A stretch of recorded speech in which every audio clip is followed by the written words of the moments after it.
Hello friends, मैं राकेश स्वागत करता हूं आपके अपने इंग्लिश यूट्यूब चैनल मस्ती इंग्लिश क्लासेस पर।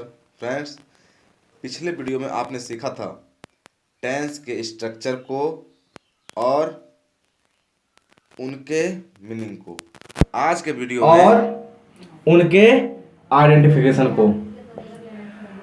आज की क्लास आप लोगों के लिए है कि यदि प्रेजेंट इंडेफिनिट टेंस की बातें की जाए तो प्रेजेंट इंडेफिनिट टेंस से आप किस प्रकार ट्रांसलेट करेंगे और इस प्रकार की सारी सेंटेंस जो प्रेजेंट इंडेफिनिट से संबंध रखती होगी उसको आप किस प्रकार ट्रांसलेट करने की कोशिश करेंगे। तो आइए अब चलते हैं उसकी ओर।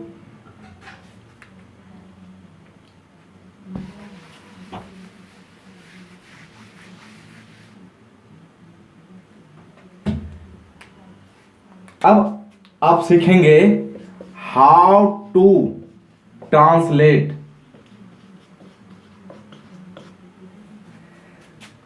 प्रेजेंट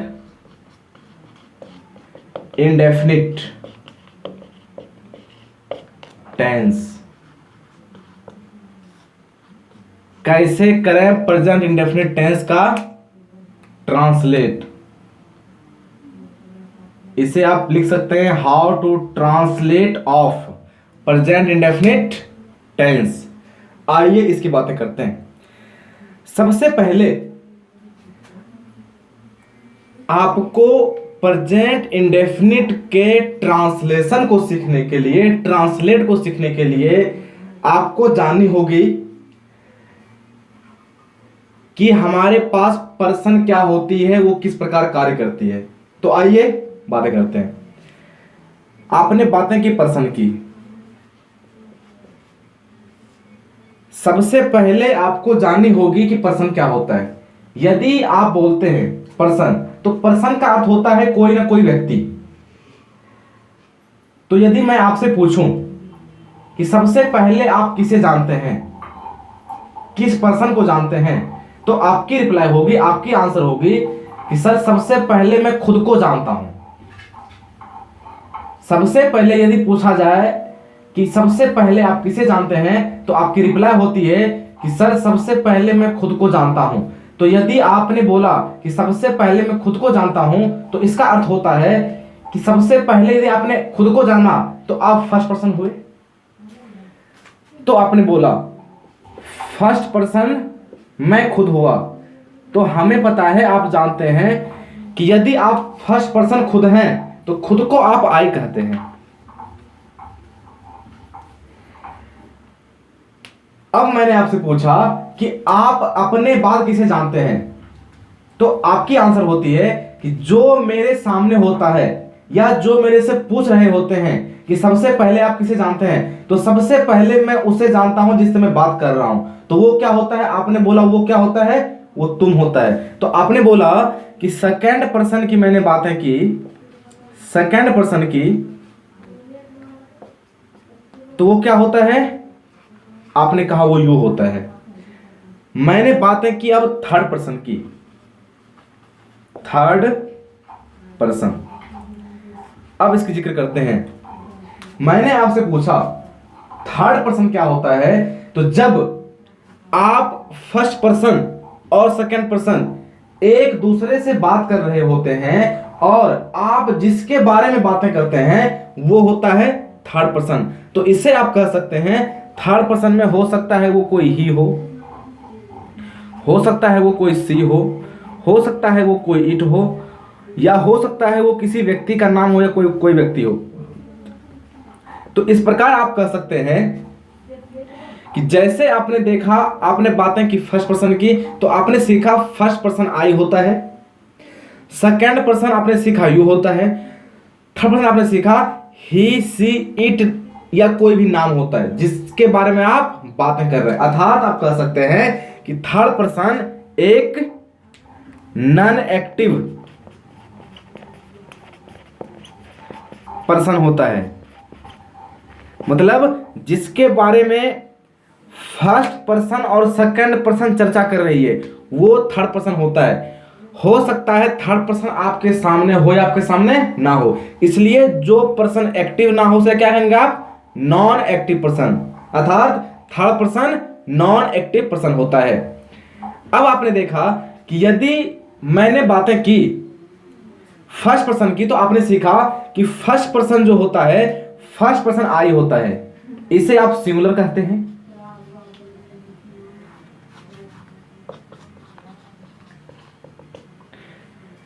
और मैंने बातें की प्लूरल की।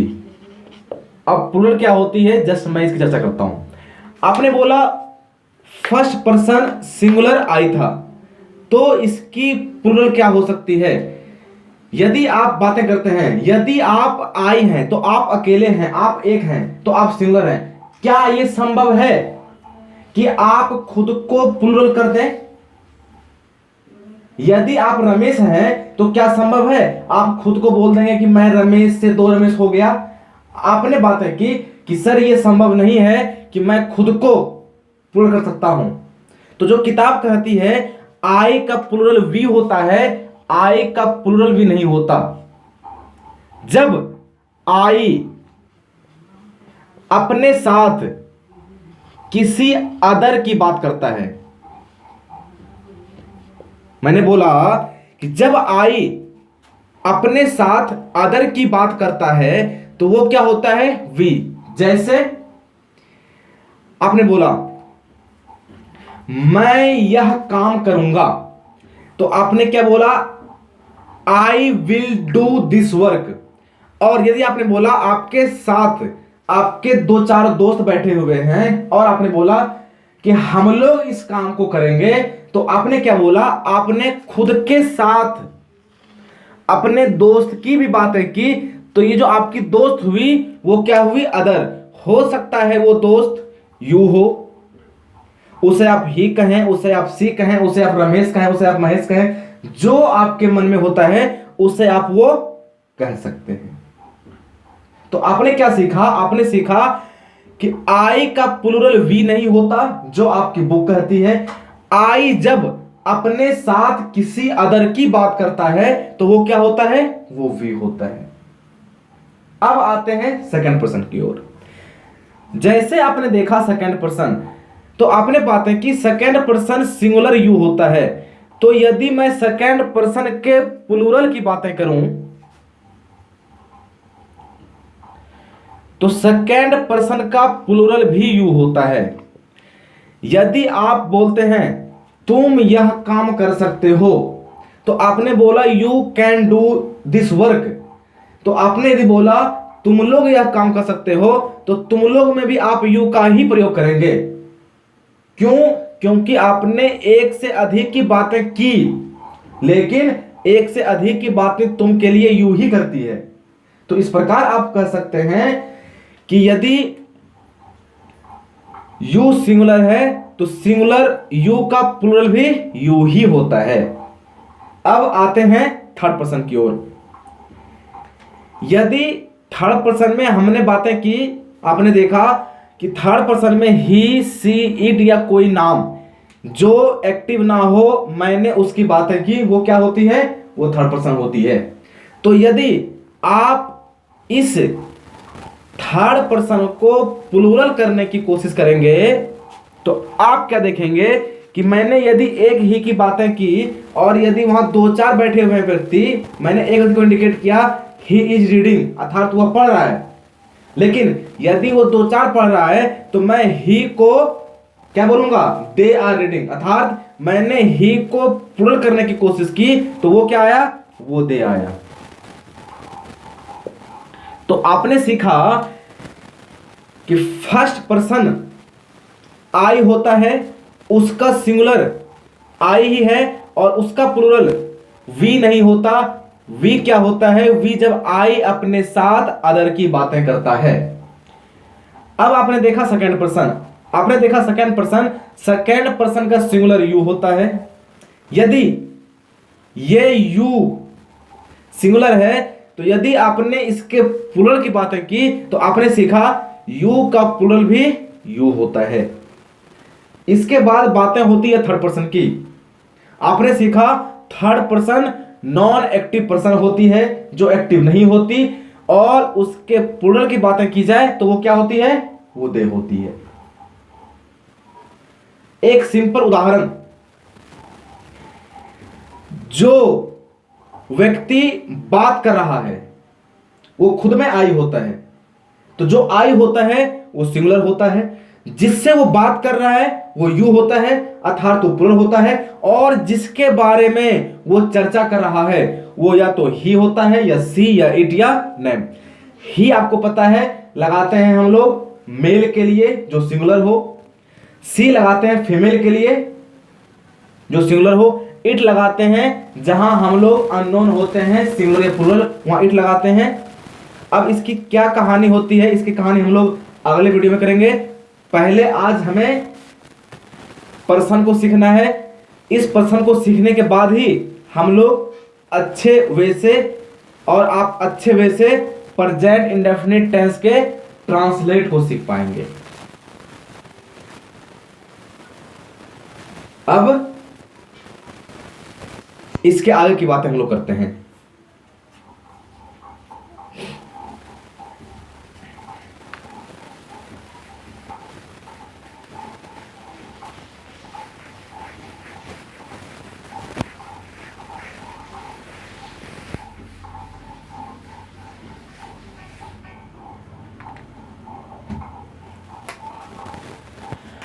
आपने सीखा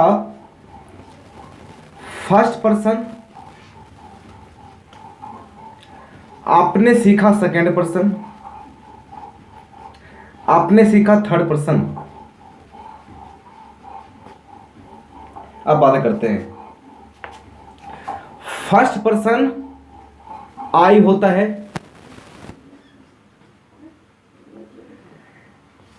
वी होता है, सेकेंड पर्सन यू होता है, यू होता है, third person he, she, it या कोई नाम, प्लूरल दे। अब इसके आगे बात करते हैं। आपने जाना आई, आई जो होती है, आई को हम लोग सिंगुलर और प्लूरल दोनों कंसीडर करते हैं।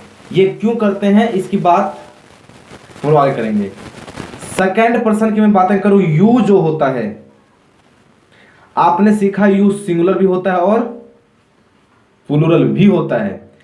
आपने सीखा ही, सी, इट या नेम, ये सिंगुलर होता है, और इसके प्लूरल की बातें की जाए, थर्ड पर्सन के प्लूरल की बातें की जाए तो दे जो होता है वो प्लूरल होता है। अब आप लोग सीखेंगे कि हम लोग किस प्रकार फर्स्ट, सेकेंड और थर्ड पर्सन का उपयोग अपने ट्रांसलेशन में करने की कोशिश करते हैं।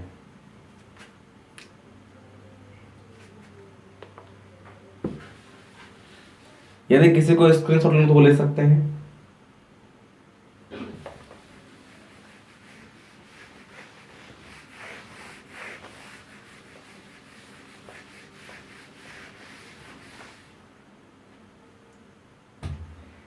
अब हमें ट्रांसलेट सीखने के लिए, आपको ट्रांसलेट सीखने के लिए सबसे पहले एक एग्जांपल समझना पड़ेगा, तब इसकी कहानी होगी।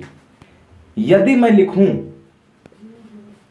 मैं खाता हूं,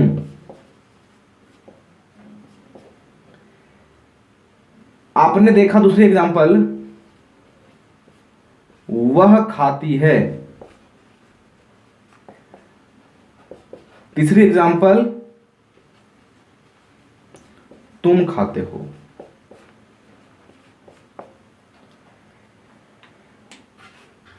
आपने बातें की, मैं आई होता है, आपने लगाया इट।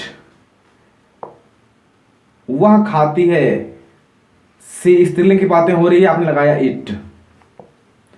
तुम खाते हो, आपने यू लिखा, आपने लगाया इट। बातें करते हैं।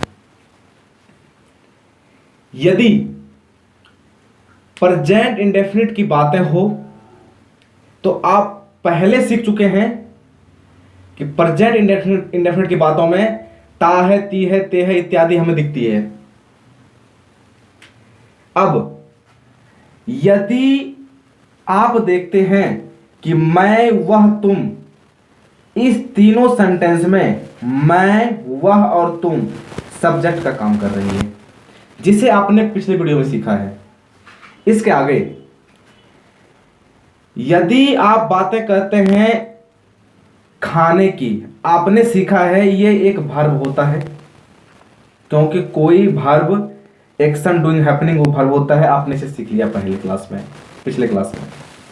अब इसके बाद बातें करते हैं कि यदि आपका सब्जेक्ट अर्थात किसी सेंटेंस का पहला वर्ड जो आ रहा हो, जिसे सब्जेक्ट कहते हैं, यदि आपका सब्जेक्ट क्या हो, सिंगुलर हो, तो आने वाला वर्ब भी होता है सिंगुलर। यदि आपका सब्जेक्ट प्लूरल हो तो आने वाला वर्ब भी क्या होता है, प्लूरल। अब ये क्या कहानी कहती है, इसको सीखते हैं। आपने देखा कि आपने आई की बातें की तो आई सिंगुलर प्लूरल दोनों था, लेकिन आई उपयोग में प्लूरल आ रही है। आई का उपयोग सिंगुलर में ओनली और ओनली पास्ट में होता है। वो आप सीखेंगे पास्ट की क्लास में, ये प्रेजेंट है। अभी सीखते हैं इसको। यदि आपने देखा कि आई प्लूरल, सी सिंगुलर, यू प्लूरल, जो आप पहले सीख चुके हैं, तो इसके बाद आने वाला वर्ब भी क्या होगा, प्लूरल होगा। और आपने सीखा है पिछले वीडियो में कि जितनी हमारे पास वर्ब होती है वो सारी की सारी वर्ब प्लूरल होती है। तो आपने देखा कि प्लूरल सब्जेक्ट के साथ वर्ब होने के कारण ये क्या हुआ, सही हुआ। अब सेकंड एग्जांपल आपने क्या देखा कि सी सिंगुलर था, लेकिन यहां मैंने क्या देखा, आपने देखा कि हमारी इट जो वर्ब थी वो क्या थी, प्लूरल। तो संभव नहीं है कि मैं किसी सिंगुलर सब्जेक्ट के साथ प्लूरल वर्ब लगा दूं। और आपने सीखा है कि यदि किसी वर्ब को प्लूरल बनाना हो तो उसके लिए हम लोग क्या करते हैं, उसके लिए हम लोग उस वर्ब में एस और ई एस जोड़कर उसे सिंगुलर बनाते हैं। तो आपने सीखा है कि एस और ई एस कहां लगता है, मैं इसकी चर्चा कर देता हूं। मैंने पिछले वीडियो में की है, लेकिन मैं इसकी चर्चा फिर से करता हूं। जिस वर्ब के अंत में आपको पता है भावेल जो होती है हमारी लेटर, वो ए होती है, ई होती है, आई होती है, ओ होती है, यू होती है। यदि किसी वर्ब के अंत में आपकी कोई भावेल लेटर आ जाए, आपने क्या देखा कि यदि किसी वर्ब के अंत में कोई भावेल लेटर आ जाए और उससे पहले आने वाला सब्जेक्ट सिंगुलर हो, उससे पहले आने वाला सब्जेक्ट सिंगुलर हो, यदि आपकी सब्जेक्ट सिंगुलर होती है, उसके बाद जो वर्ब आए उस वर्ब की एंडिंग भावेल से हो, अर्थात ए ई आई ओ यू से हो, तो उस वर्ब में एस या ई एस लगाकर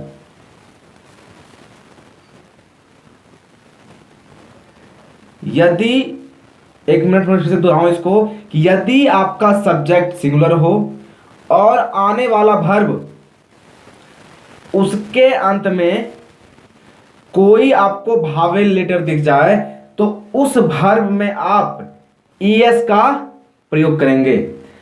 तो आप देखते हैं वह खाती है सी, आपने देखा ई ए टी, हमारी सब्जेक्ट सिंगुलर थी इस सेंटेंस में, लेकिन आने वाले वर्ब में जो हमारी लेटर थी अंतिम लास्ट लेटर, वो क्या थी? वो कॉन्सोनेंट लेटर अर्थात ए ई आई ओ यू नहीं थी।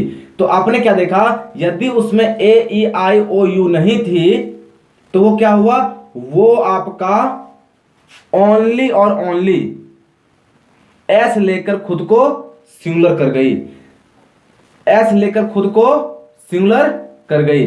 तो इस प्रकार आपने देखा कि यदि वह खाती है तो इसमें हमारा सब्जेक्ट सी हुआ, सी सिंगुलर के कारण इसने वर्ब की डिमांड सिंगुलर करी, और मैंने इस वर्ब के अंत में देखा कॉन्सोनेंट लेटर था, इसमें क्या लगाया? इसमें एस लगाया। अब मैं यहीं यदि लिख दूं एक एग्जांपल, मैं इसको मिटा रहा हूं।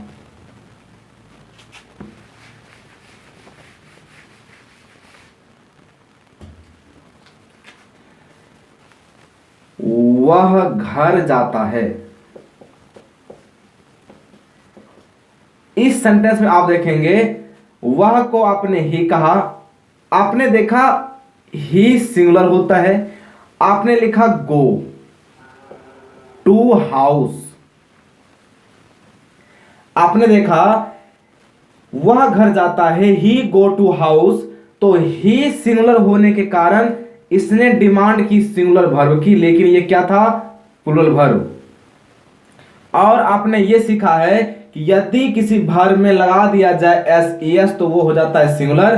तो आपने देखा इस वर्ब में, इस वर्ब के अंत में भावेल लेटर होने के कारण और इसका सब्जेक्ट सिंगुलर होने के कारण ये क्या लेगी? अपने बाद एस लेगी। तो ही गोज टू हाउस, ये आपकी ट्रांसलेट सही होती है। इसके आगे की चर्चा हम लोग फिर अपने अगले वीडियो में करेंगे, जो काफी डिटेल से और होगी, और हम लोग और बेहतरीन ढंग से सीखेंगे कि मैं किसी प्रेजेंट इंडेफिनिट को ट्रांसलेट कैसे करूं। क्योंकि